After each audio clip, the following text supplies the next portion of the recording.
Some people may find the lowest setting on the Power Breathe challenging. If this is the case, don't worry, you can still use the Power Breathe and get great results. Just follow this training program very carefully. The nose clip should be placed securely over your nose. If you have a broad nose, then the clip might not stay in place, so you need to pinch it instead. I'm just going to put this on you, Laura. There you go. Is that okay? Set the level of your Power Breathe to the lowest number and the easiest to get you started. So I'm going to turn this down. Now, Laura's going to place this into your mouth there. Okay. Now, breathe in deeply and sharply. You breathe out slowly and gently. So if you take a nice sharp deep breath in, see the abdomen's coming out and slowly out. You will be able to hear the air entering and leaving your Power Breathe. And again for me, Laura. Good.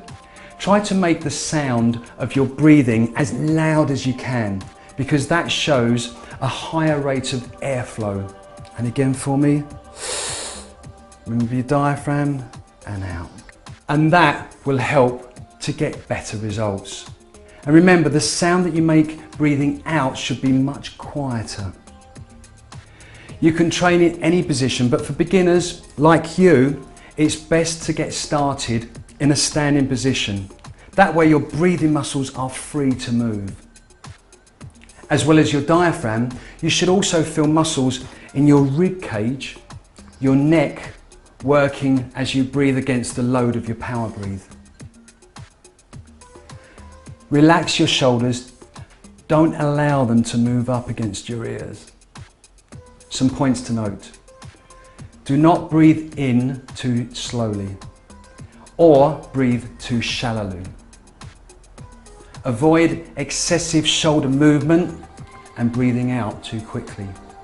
You may become lightheaded. Just breathe out, hold your breath until you feel the urge to breathe again. As I have mentioned, set your Power Breathe to the lowest setting when you first start and try to complete 30 breaths without stopping. Remember to empty and fill your lungs as much as possible. Remember, if you feel lightheaded, pause at the end of the breath until you feel the urge to breathe again.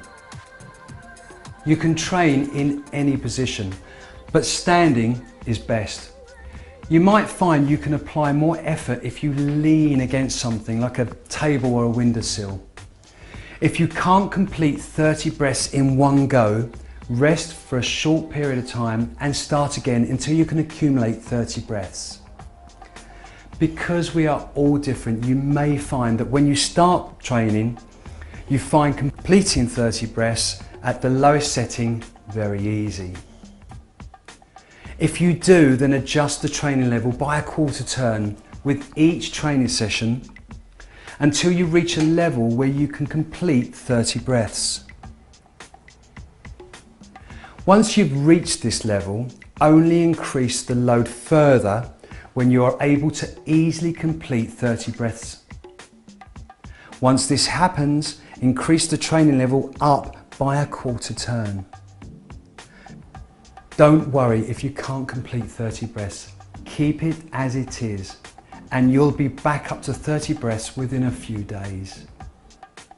That will be the right training level for you, and you should practice that morning and night.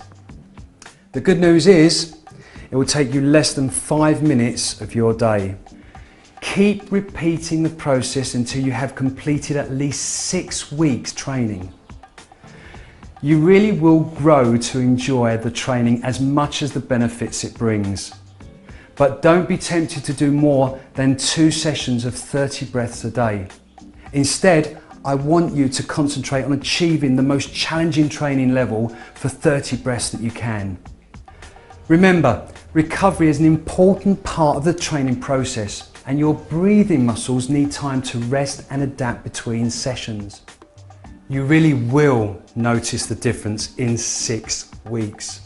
Your muscles will feel stronger and you will feel less out of breath doing activities. At this stage, you can reduce your training to every other day without losing any of the benefits. But remember the old saying, use it or lose it. If you stop using your power breathe, your muscles will revert back to the way they were before you started power breathe training.